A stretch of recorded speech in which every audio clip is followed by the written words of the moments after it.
Full GST പോകുന്നതെങ്കിൽ ഇൻവെന്ററിന്റെ കാര്യങ്ങൾ എന്ത് എളുപ്പമായിരിക്കും അറിയാം. അതുപോലെ തന്നെ നമുക്ക് എല്ലാ കാര്യങ്ങളും മാനേജ് ചെയ്യാനായിട്ട് വളരെ എളുപ്പമാണ് ഫുള്ള് GST പോകാൻ.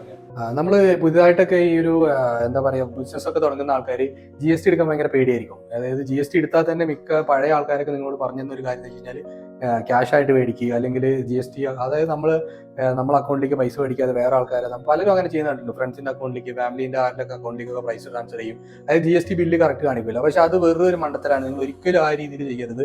നിങ്ങൾ പുതിയതായിട്ടുള്ള ആളായിക്കോട്ടെ GST എടുക്കാനായിട്ട് പേടിക്കേണ്ട ആവശ്യമില്ല. നിങ്ങൾക്ക് നിങ്ങളുടെ ബിസിനസ് ലാഭത്തിലാണെങ്കിൽ എപ്പോഴും നിങ്ങൾക്ക് GST ക്യാൻസൽ ആക്കാനായിട്ട് പറ്റും. അത് നമുക്കൊരു ബാധ്യതയല്ല.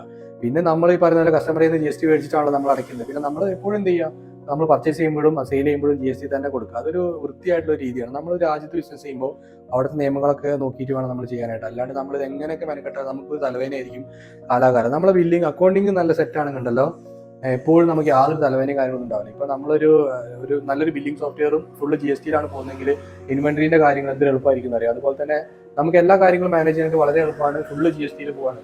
അതുകൊണ്ട് ദൈവത്തെ ഓർത്ത് നിങ്ങൾ എന്ത് ചെയ്യുന്നത്, ഈ പഴയ ആൾക്കാരൊക്കെ നിങ്ങളടുത്ത് പറഞ്ഞു കേട്ടിട്ടുണ്ടാവും GST എടുക്കരുത്, അല്ലെങ്കിൽ GST എടുത്താൽ തന്നെ നിങ്ങളുടെ അക്കൗണ്ടിലേക്ക് പൈസ ഒരുപാട് പേര് ചെയ്യുന്ന കണ്ടിട്ടുണ്ട്. അപ്പൊ അതുകൊണ്ടാണ് ഞാൻ പറയുന്നത് ഒരിക്കലും അങ്ങനെ ചെയ്യാതിരിക്കുക കേട്ടോ. മാക്സിമം എന്ത് ചെയ്യുക, നിങ്ങളെ നിങ്ങളുടെ സാധനങ്ങൾ GST മേടിക്കുക, നിങ്ങൾ വിൽക്കുമ്പോൾ GST വിൽക്കുക. അത്ര അത് ഭയങ്കര നീറ്റായിട്ടുള്ള ഒരു പരിപാടിയാണ്. അതുകൊണ്ട് നമുക്ക് വലിയ നഷ്ടമോ കാര്യങ്ങളൊന്നും വരില്ല. ഇപ്പോൾ ഒരു GST നമ്മളിപ്പോൾ അഥവാ ഈ രണ്ട് ഡിഫറൻസ്, നമ്മൾ പർച്ചേസും സെയിൽസിന് ഡിഫറൻസ് എല്ലാം നമ്മൾ GST അടയ്ക്കുന്നുള്ളൂ. അത് വലിയൊരു എമൗണ്ട് ആണെങ്കിൽ തന്നെ അത് നമ്മൾ കസ്റ്റമറിൽ നിന്ന് കളക്ട് ചെയ്തിട്ടാണ് മേടിക്കുന്നത്. പിന്നെ നമുക്ക് ഭാവിയിൽ പേടിക്കണ്ടല്ലോ. ഇത് നിങ്ങൾ എത്ര കള്ളത്തരം കാണിച്ചാൽ ഏതെങ്കിലും ഒരു പോയിന്റിൽ നിങ്ങൾ പൊക്കും, അതിൻ്റെ ഒക്കെ ഫൈൻ അടയ്ക്കേണ്ടി വരും. അപ്പോൾ ഈ ഒരു ഉപദേശം ഒരിക്കലും സ്വീകരിക്കാതിരിക്കുക. മാക്സിമം അല്ല ഫുള്ള് GST തന്നെ മേടിക്കുക, ഫുള്ള് GST തന്നെ വെക്കുക. വളരെ ഈസിയാണ്. നമ്മൾ മാനേജ് ചെയ്യുന്നത് നമുക്ക് നല്ലൊരു എന്താ പറയുക, അങ്ങനെ ചെയ്ത് കഴിഞ്ഞാൽ നമുക്ക് ഭയങ്കര ഫ്രീ ആണ്. വെറുതെ ആവശ്യമില്ലാത്ത ഓരോ ഉപദേശങ്ങൾ കേട്ടിട്ട് അതിന് പുറകെ പോകാതിരിക്കും.